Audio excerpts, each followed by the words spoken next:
Assalamualaikum warahmatullahi wabarakatuh. Waalaikumsalam warahmatullahi wabarakatuh. Alhamdulillah wassalatu wassalamu ala sayyidina Rasulillah sayyidina wa maulana Muhammad ibn Abdullah wa ala alihi wa sahbihi wa mawalah. La haula wa la quwwata illa billah, amma ba'du. Bapak-bapak, ibu-ibu, saudara-saudara kaum muslimin rahimakumullah. Sebagai bangsa yang sedang berkembang, maka kita tengah bergiat melaksanakan pembangunan di berbagai bidang, mengejar segala ketinggalan dan keterbelakangan kita, memerangi kemiskinan dan kebodohan yang ada pada diri kita sebagai suatu bangsa. Demikian kompleksnya masalah pembangunan itu sehingga disimpulkan dalam kalimat pembangunan manusia Indonesia seutuhnya, sejak dari fisik material sampai kepada mental spiritual. Hal yang harus kita sadari ialah bahwa kalau sekarang kita bisa melaksanakan pembangunan di berbagai bidang, itu tidak lain adalah oleh karena negara kita adalah negara yang aman.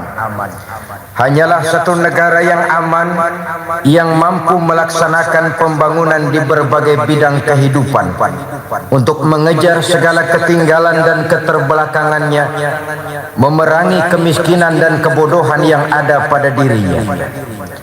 Negara kita aman tidak lain oleh karena kita adalah satu bangsa yang merdeka, yang tidak lagi dijajah oleh bangsa lainnya.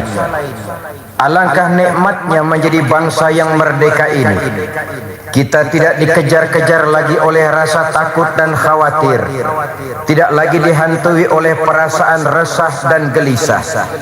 Namun sungguh tidak boleh kita lupakan, bahkan harus selalu kita ingat dengan sebaik-baiknya bahwa kemerdekaan yang kita kecap, kemerdekaan yang kita nikmati dan kita rasakan sekarang ini bukan merupakan hadiah daripada Belanda, bukan merupakan hadiah daripada Jepang, tidak juga turun begitu saja dari langit laksana turunnya sang embun di waktu pagi.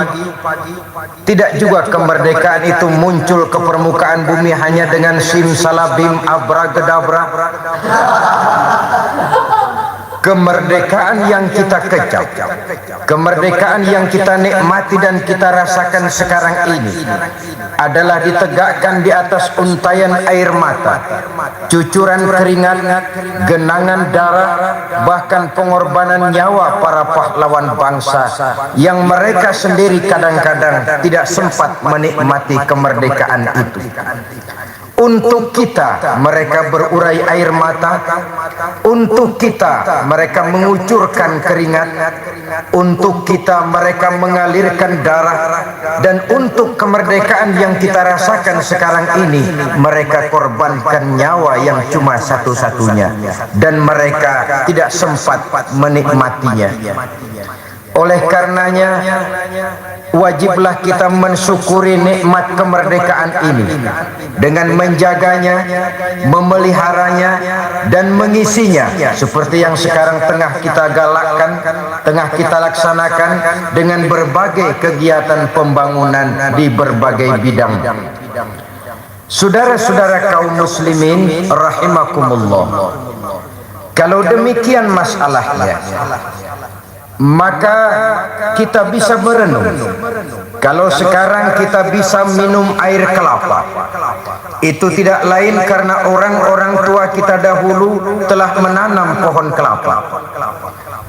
Maka wajar jikalau kita juga berpikir apa yang bisa kita tanam sekarang agar generasi yang akan datang bisa menikmati hasil dari kerja yang kita laksanakan sekarang ini. Oleh karenanya menjadi tanggung jawab dan kewajiban kita bersama untuk aktif di dalam pembangunan negara ini. Bagaimana caranya? Yaitu berpartisipasi dengan menjadi yang terbaik di bidang kita dan memberikan yang terbaik yang kita mampu. Jadi kalau saudara ingin berpartisipasi di dalam pembangunan, maka jadilah yang terbaik di bidang saudara, berikanlah yang terbaik yang saudara mampu. Saudara seorang pedagang ingin berpartisipasi di dalam pembangunan, jadilah pedagang yang baik. Jangan mengurangi timbangan, jangan menipu pembeli, jangan barang yang buruk dikatakan baik. Pedagang yang baik melancarkan roda perekonomian, maka itu sudah satu partisipasi di dalam pembangunan. Saudara pegawai negeri ingin berpartisipasi di dalam pembangunan, jadilah pegawai negeri yang baik. Jangan korupsi, jangan menyalahgunakan amanat dan wewenang daripada umat. Saudara kiai ingin berpartisipasi di dalam pembangunan, jadilah kiai yang baik. Katakan bahwa yang halal adalah halal, sampaikan bahwa yang haram adalah haram. Jelaskan bahwa yang hak itu adalah hak, katakan bahwa yang batil adalah batil. Jangan yang batil dikatakan hak, yang hak menjadi batil, yang halal dibuat haram, yang haram dibikin remeng-remeng. Kiai yang baik berpartisipasi di dalam pembangunan. Bahkan pun jikalau saudara adalah seorang pencuri, ingin berpartisipasi di dalam pembangunan, jadilah pencuri yang baik. Bagaimana pencuri yang baik itu? Pencuri yang baik itu, saudara, itu kalau mau mencuri permisi dulu. Jangan mau mencuri diam-diam, itu pencuri kurang ajar namanya. Kalau seluruh kita berusaha menjadi yang terbaik di bidang kita, lalu memberikan yang terbaik yang kita mampu untuk memberikannya, maka itu sudah bernama partisipasi. Tidak usah memaksakan diri melaksanakan sesuatu yang kita memang tidak bisa menjadi yang baik atau yang terbaik di bidang itu. Dengan kata lain, kita kembali saja kepada prinsip the right man on the right job, the right man on the right place, bahwa seseorang harus ditempatkan sesuai dengan keahliannya, seseorang harus ditempatkan sesuai dengan kemampuannya. Saudara-saudara kaum muslimin rahimakumullah. Kemudian apabila hal ini sudah kita bisa laksanakan dengan baik, maka dari proklamasi 17 Agustus itu kita lalu teringat kepada 17 yang lain yang memang sama sekali tidak boleh kita lupakan. Bagi kita umat Islam Indonesia ada 317 yang tidak boleh kita lupakan, bahkan harus selalu kita ingat. Yang pertama 17 Agustus tadi itu, yang kedua 17 rakaat, dan yang ketiga 17 Ramadan. Apa hubungan ketiga 17 ini? Mari kita lihat. Kalau dalam mukaddimah tadi sudah saya sampaikan bahwa pembangunan bisa kita laksanakan adalah oleh karena negara kita aman. Negara kita aman adalah oleh karena kita merdeka. Kita merdeka adalah oleh karena orang-orang tua kita, para pahlawan bangsa kita telah berjuang sampai kepada titik darah yang paling penghabisan untuk menegakkan kemerdekaan negara yang kita cintai ini pada tanggal 17 Agustus tahun 1945. Apa hubungan 17 Agustus dengan 17 rakaat? Mari kita lihat. Di dalam mukaddimah Undang-Undang Dasar 45 dengan jelas tertulis di situ, dengan berkat rahmat Allah Subhanahu wa taala. Alangkah jujurnya kalimat ini, alangkah benarnya pengakuan ini. Saya penggal kalimat ini, dengan berkat rahmat Allah Subhanahu wa taala.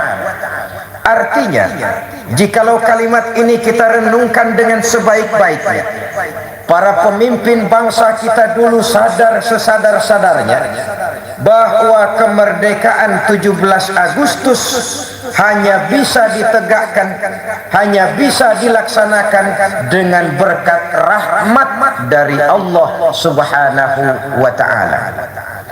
Tanpa adanya rahmat dari Allah Subhanahu wa ta'ala, maka kemerdekaan 17 Agustus itu akan sulit untuk diraih. Apa kaitannya? Saudara-saudara kaum muslimin rahimakumullah, jenderal mana yang mau taruhan, atau ahli strategi militer mana yang mau taruhan bahwa bambu runcing bisa mengalahkan meriam? Di zaman orang-orang tua kita berjuang merebut kemerdekaan dari tangan Belanda dengan persenjataan yang teramat sederhana, bambu runcing bisa mengalahkan meriam. Jenderal mana yang mau taruhan? Ahli strategi militer mana yang mau berkata seperti itu? Bambu runcing mengalahkan meriam. Ya, kalau meriamnya meriam belina. Saya kira saudara juga berani ngelawan. Ini meriamnya bukan meriam belina, meriam Belanda. Ahli strategi militer mana yang mau bilang bahwa bambu runcing bisa mengalahkan tank, bisa mengalahkan tentara-tentara profesional yang terlatih dengan baik seperti tentara Belanda, kalau bukan dengan rahmat Allah? Artinya rupanya para pejuang pahlawan bangsa kita dahulu, yang kalau tidak seluruhnya tapi sebagian besarnya adalah umat Islam, tokoh-tokoh ulama, para kiai, mereka tidak hanya sekedar gerilya naik gunung turun bukit, tidak hanya sekedar gerilya masuk hutan keluar hutan, tidak hanya sekedar gerilya membawa bambu runcing, golok dan lain sebagainya.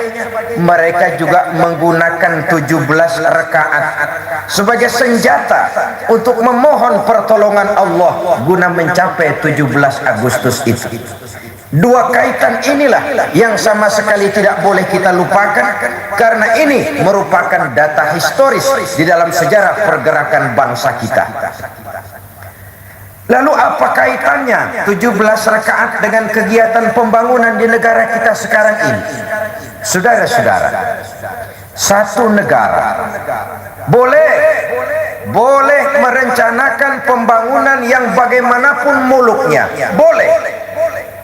Satu negara juga boleh menyiapkan anggaran belanja yang bagaimanapun besarnya, boleh. Tetapi toh pada akhirnya rencana yang baik itu, anggaran biaya yang besar itu, pada akhirnya akan ditentukan oleh manusia-manusia yang melaksanakan rencana itu tadi. Bagaimanapun bagusnya satu rencana, bagaimanapun besarnya anggaran disediakan, kalau dia jatuh di tangan manusia-manusia pelaksana yang tidak bertanggung jawab, yang tidak beriman kepada Allah, yang tidak dibentuk jiwanya oleh 17 rakaat ini, maka hasilnya akan sulit untuk dipertanggungjawabkan. Disinilah saya melihat bahwa 17 rakaat sesungguhnya membangun manusia yang melaksanakan pembangunan. Kita tahu dalam bahasa populer sering diungkapkan, membangun jembatan itu penting, tapi yang tidak kalah pentingnya adalah membangun manusia yang membangun jembatan. Kalau manusia yang membangun jembatan itu tidak kenal 17 rakaat, tidak beriman kepada Allah, maka rasanya jembatan akan sulit untuk selesai, karena kemungkinan besar uangnya habis ditilep oleh manusia yang melaksanakannya. begitu juga mengaspal jalan raya, begitu juga membangun gedung-gedung sekolah, membangun puskesmas tempat kita menjaga dan memelihara kesehatan. Seluruhnya merupakan hal-hal dan sarana-sarana yang teramat penting, tapi yang pada akhirnya akan sangat ditentukan oleh manusia pelaksananya. Ini yang dalam istilah ABRI disebut the man behind the gun. Manusia yang menggunakan senjata. Sebenarnya tidak ada senjata yang bahaya. Apakah itu namanya atom, nuklir, neutron, laser? Tidak ada senjata yang berbahaya. Sesungguhnya yang sangat berbahaya manusia yang mengendalikan senjata itu. Itulah sebenarnya yang teramat berbahaya. Maka pada pertemuan kita kali ini kita akan membicarakan pengaruh 17 rakaat di dalam membentuk manusia-manusia pelaksana pembangunan untuk mencapai satu masyarakat yang kita cita-citakan, adil, makmur, di bawah naungan ridho dari Allah Subhanahu wa taala. Kalau kita sekarang sadar bahwa rencana pembangunan yang baik, anggaran biaya yang besar akan sangat banyak bergantung kepada faktor manusia pelaksananya, maka apa pengaruh 17 rakaat dalam ikut membangun dan membentuk manusia pembangunan itu? Mari kita lihat. Pertama, 17 rakaat melahirkan manusia yang jujur, membentuk manusia yang bisa dipercaya, teguh dan pandai menjaga amanah. Kenapa? Dalam melaksanakan sholatnya yang 17 rakaat itu yang terdiri daripada 5 waktu, walaupun tidak disaksikan oleh orang lain, tidak mungkin dia korupsi rakaat. Zohor misalnya, berhubung tidak ada yang lihat, 2 rakaat aja dah. Yang 2 korupsi lumayan. Ada orang atau tidak ada orang, zohor tetap dilaksanakannya 4 rakaat. Sendiri ataupun berjamaah dia sholat, maghrib tetap dikerjakannya 3 rakaat. Bukankah ini sesungguhnya melatih manusia untuk menumbuhkan sifat jujur yang teramat sangat diperlukan dalam era pembangunan, di mana tantangan-tantangan dewasa ini sungguh kita rasakan akan semakin berat. Kita berhadapan dengan peledakan penduduk yang nyaris tidak terkendali, yang mengakibatkan bahwa jumlah tenaga kerja yang masuk pasaran jauh dari lapangan kerja yang bisa kita siapkan. Kita juga berhadapan dengan resesi ekonomi dunia yang belum kunjung pulih sepenuhnya. Kita juga berhadapan dengan harga minyak yang belum sampai kepada standar yang kita harapkan. Sementara itu, kalau kejujuran para pelaksana pembangunan ini tidak bisa diharapkan, maka rencana yang bagus, anggaran biaya yang besar hanya akan melahirkan kebocoran-kebocoran yang pada gilirannya akan merugikan kita sebagai suatu bangsa. Negara ini adalah ibarat kapal. Apabila ia dibor lalu bocor kemudian tenggelam, maka seluruh penumpang kapal akan ikut menanggung resikonya, akan terkena akibatnya. Maka setiap kita berkewajiban menjaga kemaslahatan bersama. Seluruh pelaksana pembangunan, dari tingkat yang paling kecil sampai kepada tingkat yang paling kakap, melaksanakan pola kejujuran yang dibentuk oleh 17 rakaat ini, maka insya Allah masyarakat adil dan makmur yang kita cita-citakan itu akan makin cepat dapat terwujud di tengah-tengah kehidupan kita. Tetapi apabila kejujuran itu sudah menjauh, setiap orang malah menggunakan aji mumpungisme. Lalu di dalam sifat mumpung itu terjadilah kesewenang-wenangan, penyalahgunaan, hilangnya kejujuran, maka keprihatinan akan menimpa kita secara seluruhnya. 17 rakaat, saudara-saudara, membentuk manusia yang jujur.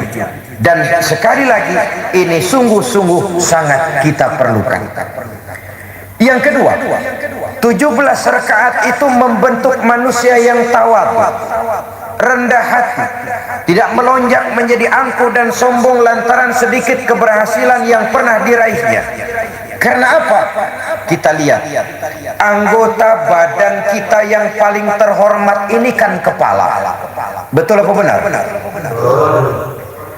Kalau bergurau dengan teman, dipukul tangan kita, masih senyum. Dipukul belakang kita, masih senyum. Tapi dikeplak kepala kita, jangan coba-coba. Anggota badan yang paling kita hormati ini adalah kepala. Namun kepala yang begini kita hormati, ketika di hadapan Allah sama rendahnya dengan telapak kaki kita. Allahu Akbar. Apa yang mau bisa kita sombongkan di dalam kehidupan ini? Tawadhu ini menyelamatkan manusia dari penyakit yang akan membuat dia lupa diri dan lupa daratan. Karena orang yang tawadhu adalah orang yang sadar makomnya, kedudukannya dalam pandangan Allah Subhanahu wa ta'ala. Kita lihat di dalam kehidupan, kekuasaan tanpa sikap tawadhu biasanya hanya akan melahirkan Fir'aun gaya baru. Kekayaan tanpa sikap tawadhu biasanya akan melahirkan korun di zaman sekarang. Kecantikan dan ketampanan tanpa sikap tawadhu biasanya akan melahirkan malapetaka dan bencana. Ini semua bisa kita baca dalam perjalanan sejarah. Kekuasaan yang lepas dari kontrol 17 rakaat, kekuasaan yang tidak berakar pada sikap tawadhu dan rendah hati, umumnya akan melahirkan Fir'aun gaya baru. Fir'aun adalah sosok dari figur di mana kekuasaan lepas dari kontrol iman, kekuasaan lepas dari sikap tawadhu, kekuasaan lepas dari pengaruh 17 rakaat, dan pribadi Fir'aun selalu berkembang. Setiap zaman ada Fir'aunnya, setiap negara ada Fir'aunnya, dalam arti mewarisi sifat-sifat dan watak-watak Fir'aunisme itu tadi di setiap negara. Katakanlah kalau di Mesir barangkali memang Fir'aunnya bernama Ramses, Farao Ramses.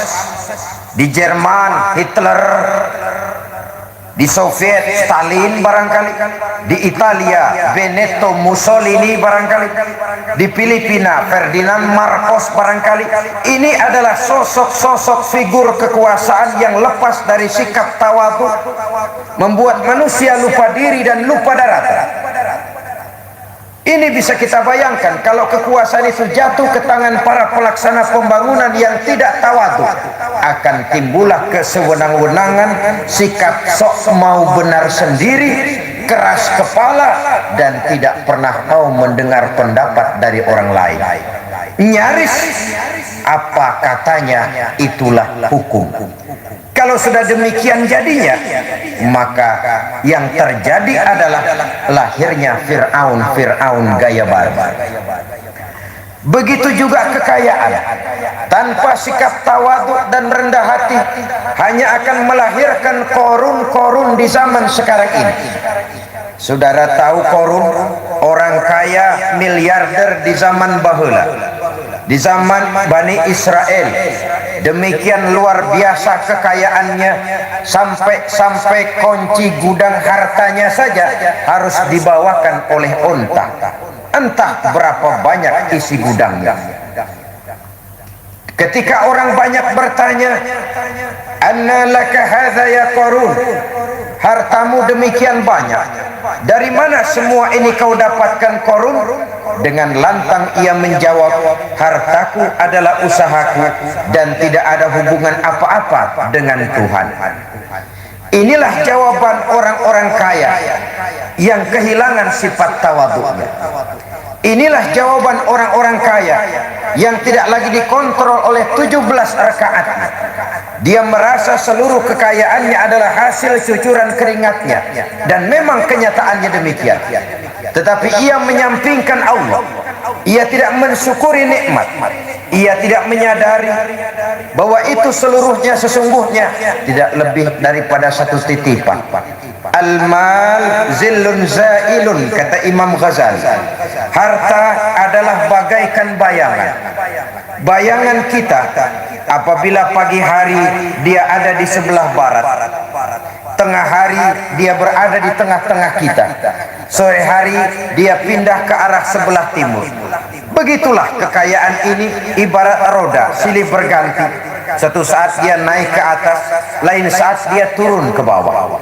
Sehingga Nabi pernah berpesan kepada kita umatnya, "Ightanim khamsan qabla khamsin."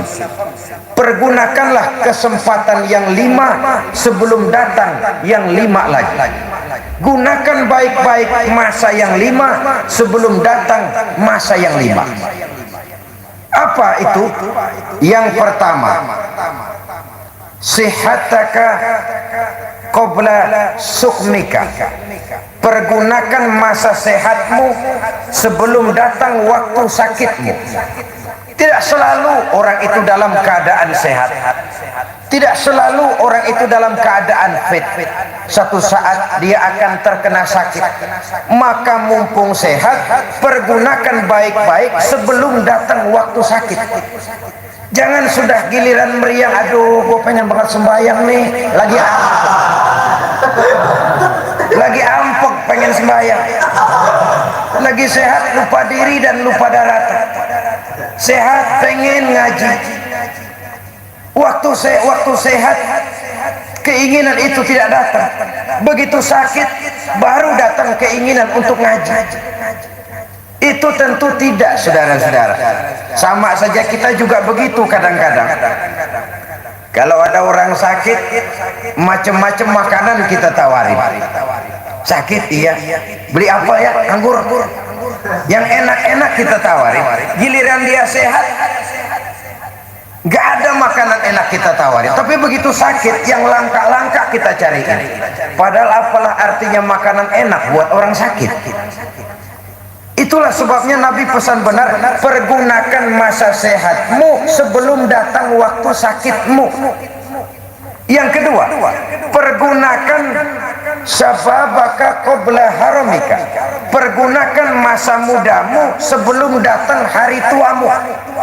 Jangan pakai pepatah orang tua dulu. Kelapa muda kupas-kupasin katanya, kelapa tua tinggal batoknya. Lagi muda puas-puasin, udah tua tinggal bongkoknya. Bolehlah kalau dipuas-puaskan untuk sesuatu yang bermanfaat. Pergunakan masa muda dengan baik sebelum datang hari tua. Kalau hari tua sudah datang, nikmat sudah banyak berkurang. Sebab Allah menjanjikan, wa man nu'ammirhu nunakkishu fil khalqi. Siapa yang kami panjangkan umurnya, kami kurangi nikmatnya, kami kurangi kejadiannya. Matanya tidak lagi setajam seperti dikala dia muda, telinganya tidak lagi sepeka pada waktu dia remaja. Kalau remaja kita bisik-bisik mungkin dia dengar, tapi begitu tua kita teriak masih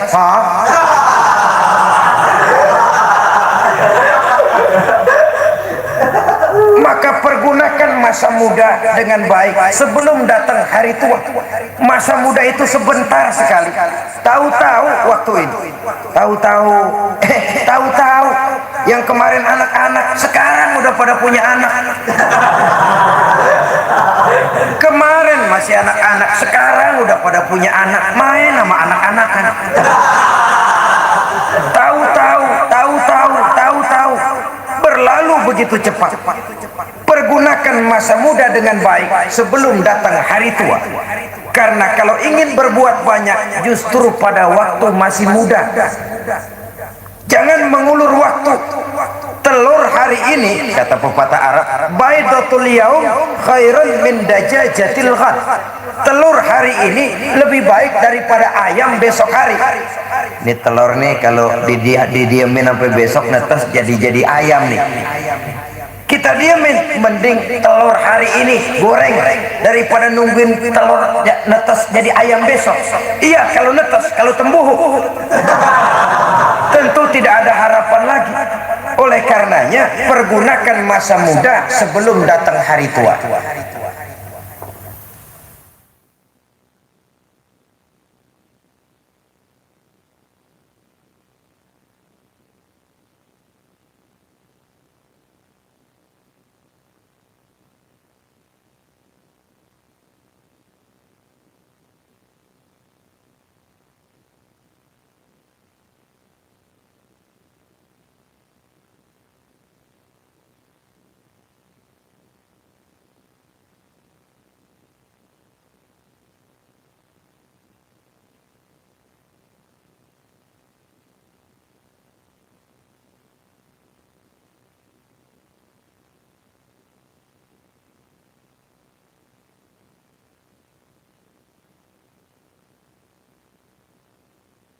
Yang ketiga pesan Nabi, pergunakan masa kayamu sebelum datang hari-hari miskinmu.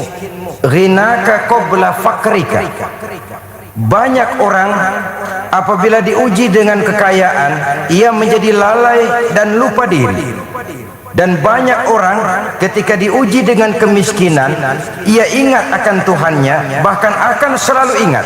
Seperti kisah yang pernah kita sampaikan tentang Sa'labah misalnya, tentang Sa'labah bin Hatib al-Ansari. Betapa ia ketika diuji dengan kemiskinan lulus sebagai hamba Allah, tapi setelah diuji dengan kekayaan, ia lupa diri dan lupa daratan. Kekayaan tidak selalu identik dengan materi.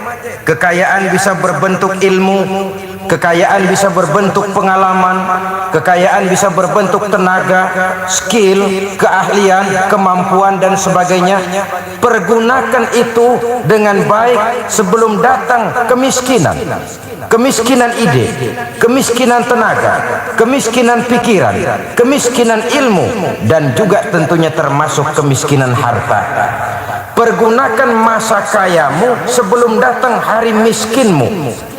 Saudara-saudara kaum muslimin rahimakumullah, sesungguhnya kekayaan kita yang benar-benar milik kita adalah nilai-nilai kekayaan yang kita belanjakan, kita belikan, kita infakkan di jalan Allah Subhanahu wa ta'ala. Bisa dengan jalan membangun pondok pesantren, rumah sakit Islam, panti asuhan yatim piatu, jalan umum, poliklinik, membantu yatim piatu belajar, menolong orang lain yang mendapat kesulitan, menolong orang yang memang memerlukan pertolongan. Itulah harta kita yang benar-benar milik kita. Oleh karenanya, apabila ingin melipat gandakan jumlah uang saudara, jangan direntenkan, jangan diribakan, belanjakan dia di jalan Allah. 1 akan dibalas 7, 7 akan dikalikan 10, 10 akan dikalikan 100. Itu pun masih ditambah dengan janji Allah, wallahu yudha'ifu liman yasha. Allah melipat gandakan jumlah pahala dari orang-orang yang dikehendakinya. Pergunakan masa kayamu sebelum datang hari miskinmu. Saudara-saudara, tidak selamanya kemampuan dan kemampuan berjalan seiring. Tidak selamanya kemampuan dan kemauan berjalan seiring. Kadang-kadang orang mampu tapi tidak mau. Kadang-kadang orang mau tapi tidak mampu. Yang mau dan mampu itu yang masih langka.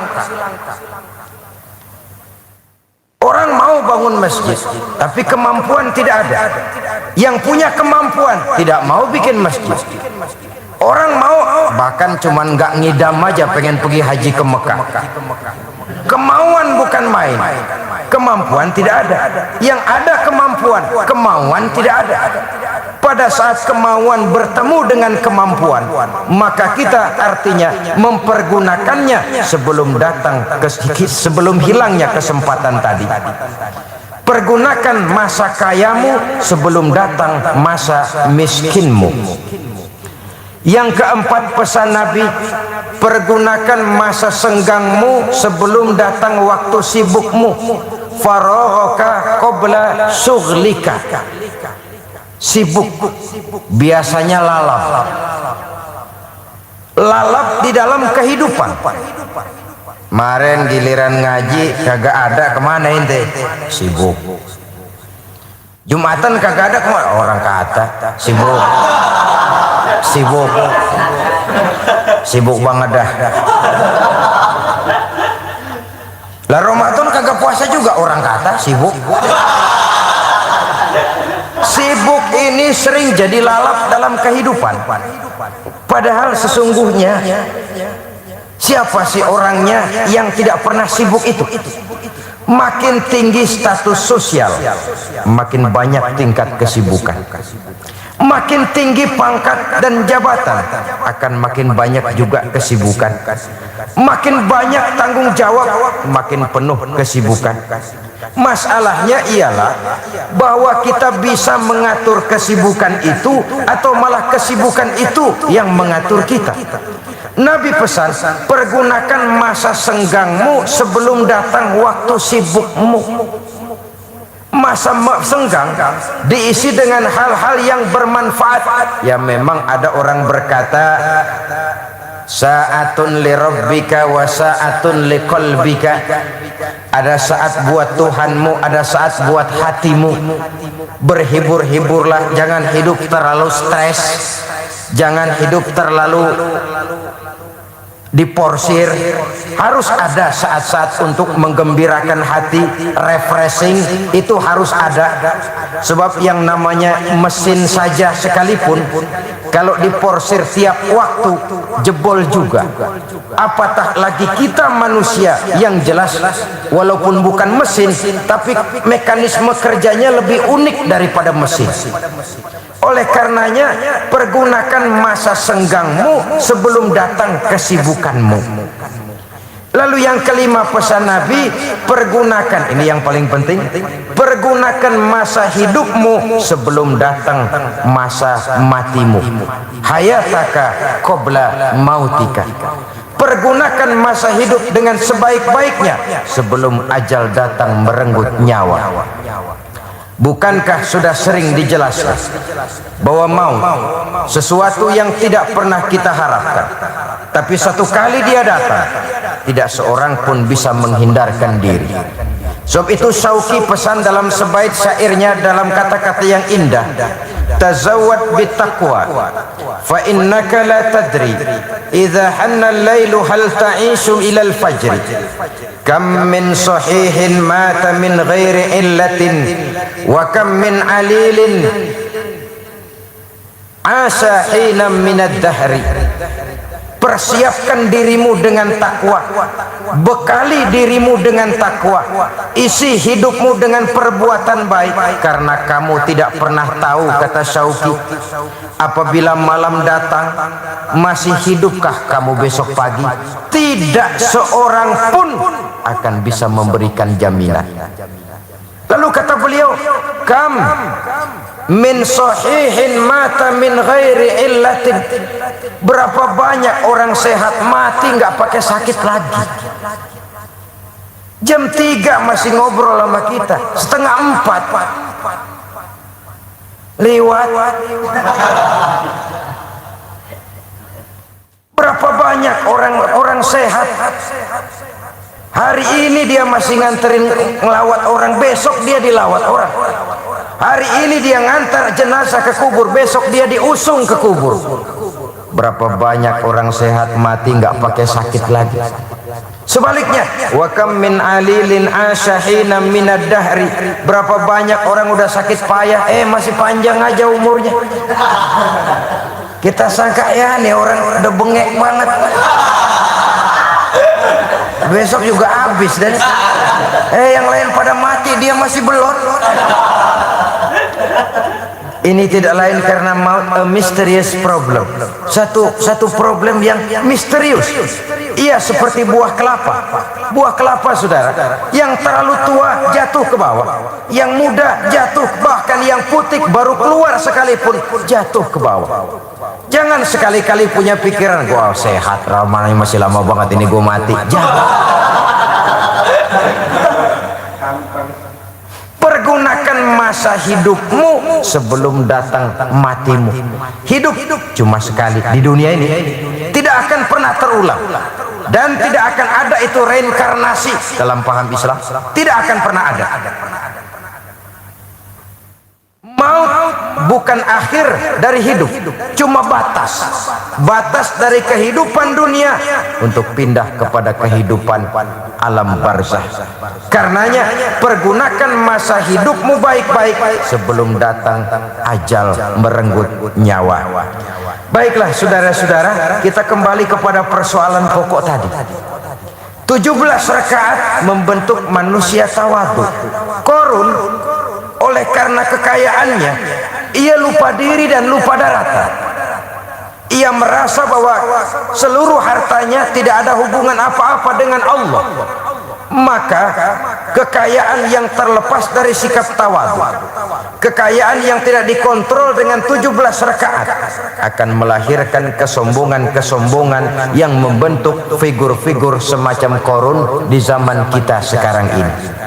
Kalau tidak sombong, jatuh dia menjadi bakhil bin pelit alias kikir bin medit. Kenapa? Dia merasa itu keringat dia. Pergi pagi pulang sore peras keringat banting tulang cari duit setengah mati, orang-orang datang mau minta, ada urusan apa? Jatuh dia kepada penyakit tadi itu. Ya bakhil bin pelit alias kikir bin medit bin koret bin buntut gasiran. Kalau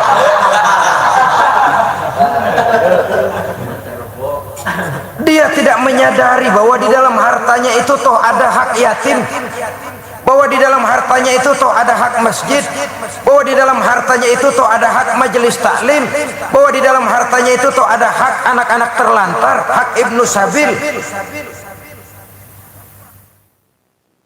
Sikap bakhilnya dengan demikian tumbuh karena kurangnya kesadaran dari tidak adanya sikap tawadhu. 17 rakaat melahirkan manusia tawadhu.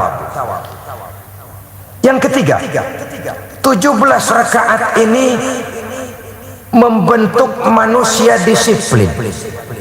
Dan di dalam era pembangunan sekarang ini, bukankah disiplin sangat kita galakkan di berbagai bidang, di seluruh jajaran kehidupan, sejak ia rakyat biasa sampai ia petugas sendiri.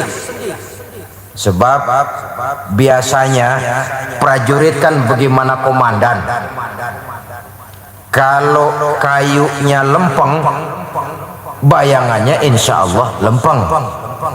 Kalau kayunya bengkok, rasanya bayangannya juga pasti ikut bengkok. Karena itu dalam hal kedisiplinan ini, sesungguhnya yang paling bisa dijadikan sandaran adalah faktor keteladanan. Masalah buat kita ialah bahwa 17 rakaat melahirkan manusia disiplin. Disiplin sangat diperlukan di berbagai sektor kehidupan. Kenapa 17 rakaat membentuk manusia disiplin? Mari kita lihat. Gunnar Myrdal, pakar ekonomi abad ini, pernah bilang bahwa salah satu ciri manusia modern adalah manusia yang paling pandai memanfaatkan waktu secara efektif dan efisien. Ini persis pesan Nabi tadi tuh, pergunakan waktu yang 5 sebelum datang yang 5. Manusia modern, kata Gunnar Myrdal, adalah manusia yang pandai memanfaatkan waktu secara efektif dan efisien. Kalau inilah ciri manusia modern, mestinya kan muslim dengan 17 rakaatnya telah diajarkan bagaimana mengatur waktu.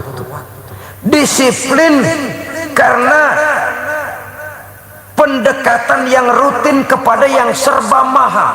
Nah ini efeknya ya. Merasakan kehadiran Allah dekat dalam hidup, itu sumber segala disiplin.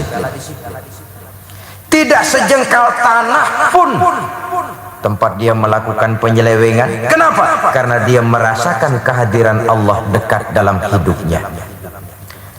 Konon seorang ulama sufi punya murid 40 orang. Di antara 40 muridnya ini ada satu yang agak lebih disayang ketimbang yang lain. Ini tentu menimbulkan tanda tanya, kalau tidak rasa iri di kalangan murid yang lain.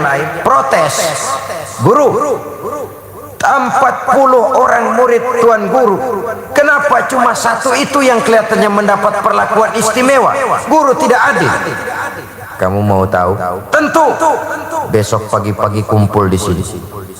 Pagi-pagi kumpul 40 murid ini, termasuk satu yang dapat perhatian istimewa itu. Tiap-tiap murid ini diberi sebilah pisau dan seekor burung. Gurunya pesan, masing-masing kamu bertebaranlah, cari tempat untuk menyembelih burung dengan pisau itu. Dengan catatan, burung itu harus kau sembelih di tempat yang kira-kira tidak ada yang lihat. Baik guru. Nyebarlah murid ini. Ada yang lari ke pinggir laut, tengok kiri kanan gak ada orang, potong. Ada yang ngusrak ke alang-alang, kiri kanan gak ada orang, sikat. Ada yang masuk ke goa, gak ada orang, sikat. Tidak lama kemudian berkumpul kembali 40 muridnya ini. Bagaimana? Sudah disembelih semuanya burung-burung itu? Sudah Tuan Guru. Kecuali satu murid yang paling mendapat perhatian ini. Maafkan guru, yang saya burung belum saya sembelih. Kenapa? Tadi guru pesan burung ini harus disembelih di tempat yang kira-kira tidak ada yang lihat. Saya sudah cari tempat itu guru, tapi kemanapun saya pergi, dimanapun saya berada, di pinggir laut, di dalam goa, di tengah hutan belukar, di puncak gunung yang tinggi, di kedalaman dasar bumi, Allah lihat guru. Saya nggak bisa sembelih ini karena Allah selalu lihat. Sang guru pun senyum, lalu bilang kepada murid-murid yang lain, nah, tahu nggak kamu semua kenapa yang satu ini dapat perhatian istimewa? Dia punya disiplin. Dia merasakan kehadiran Allah dekat dalam hidupnya. Kemanapun saja dia pergi, dimanapun dia berada, disiplin itu timbul. Bukan disiplin kucing. Kalau kucing namanya juga kucing. Kita taruh ikan di piring, nongkrong kita di situ. Aduh, kucing kalem, sopan, tenang, anteng. Kenapa? Ada kita. Tapi sedikit kita lengah, sedikit kita lalai, sedikit kita meleng, habis ikan digarap. Jadi itu sopannya kucing, kalemnya kucing, antengnya kucing, karena kita nongkrong dekat piring. Tapi begitu kita tidak ada, kucing kelihatan sifat aslinya. Sepanjang orang takut disiplin karena ada yang ngawasi, ya selama yang ngawasi masih ada. Apalagi kalau yang mengawasi itu juga tidak lebih baik daripada yang diawasi. Saudara-saudara kaum muslimin rahimakumullah. Oleh karena itu, sumber pengawasan paling utama, disiplin paling murni sesungguhnya apabila seseorang merasakan kehadiran Allah dekat dalam hidup. Dan itu kita peroleh lewat 17 rakaat tadi. Pendekatan yang rutin kepada Allah Subhanahu wa taala. Membentuk manusia disiplin, tidak mau melakukan penyelewengan, bukan karena ada tim pengawas, tidak. Bukan karena diamat-amati oleh Pak Jaksa, tidak. Bukan karena ada polisi melotot terus, tidak. Bukan karena ada tukang pukul yang kumisnya kayak tambang dadung, tidak. Disiplin itu tumbuh oleh karena dia merasakan kehadiran Allah dekat dalam hidup. Ini sudah domir nurani. Begitulah 17 rakaat itu membentuk manusia disiplin. Yang keempat, saudara-saudara, 17 rakaat membentuk manusia ikhlas. Terjemahannya dalam era pembangunan sekarang ini apa? Berbuat tanpa pamrih. Tentu pemerintah untuk memberikan rangsangan supaya kita berlomba dalam berprestasi. Mereka yang berhasil menjaga kelestarian lingkungan hidup dapatlah Kalpataru, katanya. Mereka yang berhasil membina provinsinya dapat apa itu Parasamya Purnakarya Nugraha. Bolehlah sekedar perangsang, no problem. Tapi pada titik awal kemauan berbuat harus dilandasi oleh perasaan ini karena memang merupakan tugas saya. Keikhlasan. Jiwa yang dibentuk oleh 17 rakaat, keikhlasannya berbuat tanpa pamrih. Ada tanda jasa atau tidak? Ada penghargaan atau tidak? Bahkan orang lain mau tahu atau tidak, ini adalah tugas saya. Ini yang saya maksud berbuat tanpa pamrih. Kayak kita usolli fardul maghribi salasa raka'atin adaan lillahi ta'ala, lillahi, bahwa sholat ini, bahwa 17 rakaat ini, bahwa saya ruku dan sujud ini karena Allah. Mertua saya mau lihat atau tidak bukan soal, orang lain mau tahu atau tidak bukan soal, janda di depan masjid mau ngeh apa enggak bukan soal. Ini saya kerjakan lillahi ta'ala. Keikhlasan, saudara-saudara. Saya tidak sanggup membayangkan kalau setiap kita berbuat cuma karena mengejar penghargaan, tanda jasa, yang akan subur mental jilat menjilat, yang akan makmur laporan ABS asal Bapak senang. Rumah berantakan dikata beres banget, sampah di mana-mana, wah licin Pak, licin.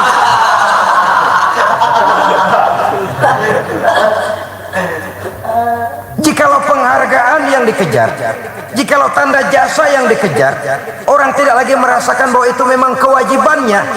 Budaya jilat menjilat, bertumpuknya laporan-laporan ABS asal Bapak senang, itu yang akan berjangkit. Dan itu merusak, tidak mendidik. Sehingga dengan demikian saudara-saudara, dari 17 rakaat ini keikhlasan berbuat. Bukankah orang mengatakan sayyidul qaumi khadimuhum, pemimpin suatu bangsa adalah pelayan bagi bangsa itu sendiri. Pelayan berkhidmat melayani bangsa, bukan minta dilayani oleh bangsa. Seorang pemimpin yang baik, seorang pemimpin yang melayani orang yang dipimpinnya, bukan meminta untuk dilayani. Sayyidul qaumi khadimuhum. Dan kalau itu tumbuh dari keikhlasan, ini tanggung jawab saya kok. Soal tanda jasa enggak saya cari, tapi diberikan alhamdulillah. Soal penghargaan tidak saya cari. Andai kata saya menerima karena perbuatan saya, alhamdulillah. Tapi bukan itu target utama. Kalau penghargaan target utama, kalau tanda jasa yang kita kejar, ya pertama tadi itu ya, jilat menjilat, bikin laporan asal bapak senang, lalu lahir setan aku. Anania, ehoknya timbul, semua karena aku. Kalau enggak aku. Ya kalau enggak lu ngapa emang?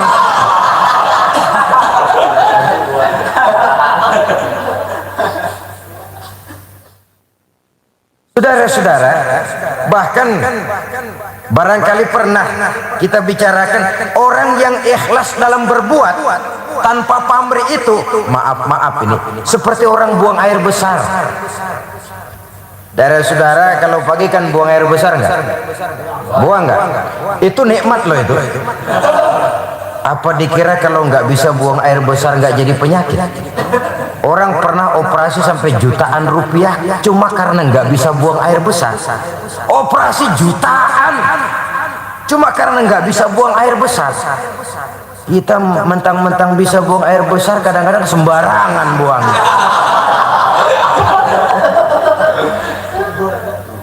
Saudara, Kalau pagi kita buang air besar, saudara-saudara, pagi-pagi buang air besar, saya mau tanya, ikhlas apa enggak? Ikhlas apa enggak? Malam saudara habis makan enak sekali, makan sate, opor, rendang, telur ayam, buahnya anggur, apel. Besok pagi kita buang, ikhlas banget. Ikhlas, nggak curiga, nggak begitu jatuh nyemplung kita tengok ini, jangan-jangan satenya nih.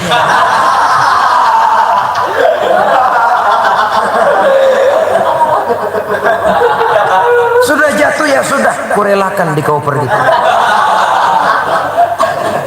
Berbuat tanpa pamrih. Kalau ini bisa kita wujudkan, saya yakin berapa banyak devisa negara bisa kita hematin. Dan masyarakat adil dan makmur akan lebih cepat untuk kita jangkau. Karena ini memang tanggung jawab kita bersama. Karena kalau sudah yang lahir itu budaya jilat menjilat, budaya asal bapak senang, ya jilat menjilat tentu bukan pakai lidah kan, perangkok pakai lidah jilatnya. Saudara hadirin yang saya hormati, kemudian yang kelima, 17 rakaat itu membentuk manusia pembangunan yang sabar. Isya itu 4 rakaat. Kalau baru 3 rakaat, jangan berhenti, terusin sampai selesai. Sabar. Kalau belum 4 rakaat, jangan salam. Sabar. Ruku, sabar. Sujud, sabar. Kenapa? Pembangunan adalah satu tugas yang berat. Mewujudkan masyarakat adil makmur tidak mungkin hanya dalam waktu 1, 2, 3 bulan. Bahkan juga tidak mungkin 2-30 tahun. Diperlukan kesabaran, tantangan makin berat, rintangan makin tidak ringan.